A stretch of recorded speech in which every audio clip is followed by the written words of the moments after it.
Welcome to Sandhya குட்டி channel. இன்றைக்கி நம்ம சந்தியா குட்டி சேனல் மூலமா ஒரு சூப்பரான சிம்பிளான இன்க்ரீடியன்ஸை வச்சு ரொம்பவே அருமையான சிக்கன் வறுவல் எப்படி செய்யுதுன்ட்டு பார்க்கலாங்க.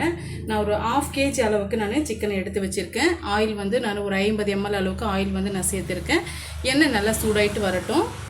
ஆயில் நல்லா சூடாயிட்டு வந்துருச்சுங்க. இப்போ நான் ஒரு பெரிய சைஸு வெங்காயம் வந்து நீல வாக்கில் கட் பண்ணி வச்சுருக்கேன், சேர்த்துக்கலாம்.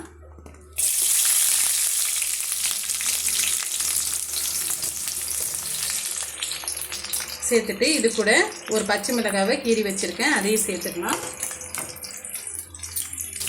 இப்போ இது வந்து ஓரளவுக்கு வதங்கி வரட்டுங்க. அளவுக்கு வெங்காயம் வதங்கி வந்த பிறகு 1 டீஸ்பூன் அளவுக்கு இஞ்சி பூண்டு பேஸ்ட்டு, 1 கீத்து அளவுக்கு கருவேப்பிலை, ஒரு சின்ன துண்டு பட்டை, 2 கிராம்பு எடுத்து வச்சுருக்கேன், அதை வந்து சேர்த்து விட்டுக்கலாம். சேர்த்துட்டு இந்த பச்சை வாடை போகிற வரைக்கும் வதக்கி விட்டுக்கலாங்க. பாருங்கள், இந்த அளவுக்கு வதங்கி வந்த பிறகு ஒரு பெரிய சைஸு தக்காளி பழம் வந்து கட் பண்ணி வச்சுருக்கேன், அதையும் சேர்த்துக்கலாம். சேர்த்துட்டு நல்லா வந்து கலந்து கொடுத்துக்குங்க. சிம்பிளாக ஒரு 10 நிமிஷத்தில் செய்து முடிச்சிடலாங்க. ரொம்பவே டேஸ்டியாக இருக்கும்.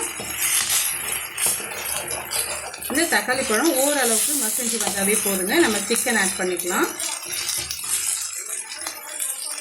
இப்போ இது எல்லாம் சேர்த்து சீக்கிரமாக மசிஞ்சு வர்றதுக்காக தேவையான அளவுக்கு நம்ம உப்பு வந்து ஆட் பண்ணிக்கலாம். ஆட் பண்ணிவிட்டு நல்லா வதக்கி விட்டுருந்தாங்க. இந்த அளவுக்கு வதக்கி வந்தாவே போதும். இப்போ சிக்கன் பீஸ் பார்த்திங்கன்னா நல்லா வந்து ஓரளவுக்கு சின்ன சின்ன பீஸாக வந்து கட் பண்ணி வச்சுருக்கேன், சேர்த்து விட்டுக்கலாம்.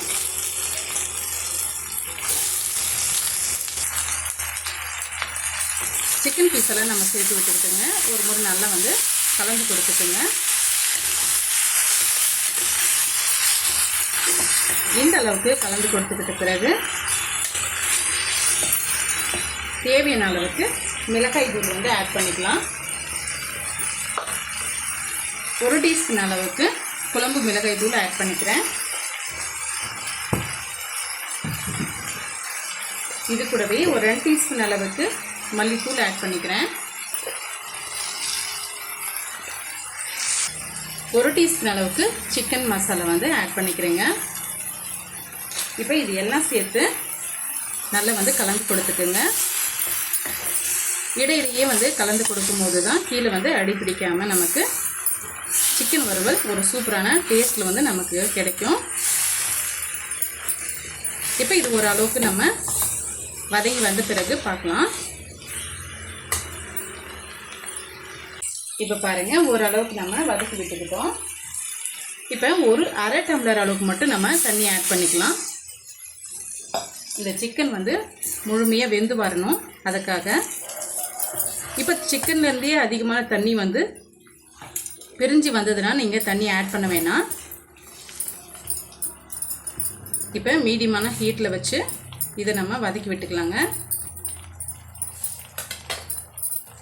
பார்க்கலாங்க, சிக்கன் பீஸுங்க வந்து ஓரளவுக்கு நல்லாவே வெந்து வந்துடுச்சு. இந்த ஸ்டேஜில் ஒரு 1/2 டீஸ்பூன் அளவுக்கு பெப்பர் தூள் வந்து ஆட் பண்ணிக்கலாம். ஒரு 1/2 கைப்பிடி அளவுக்கு கொத்தமல்லியில் வந்து ஆட் பண்ணிக்கலாங்க. அவ்வளோதாங்க, சிம்பிளான மெத்தடில் ஒரு சூப்பரான டேஸ்டியான சிக்கன் வறுவல் வந்து ரெடி பண்ணிட்டோம். இந்த ரெசிபி கண்டிப்பாக உங்களுக்கு பிடிக்கும்னு நினைக்கிறேன்.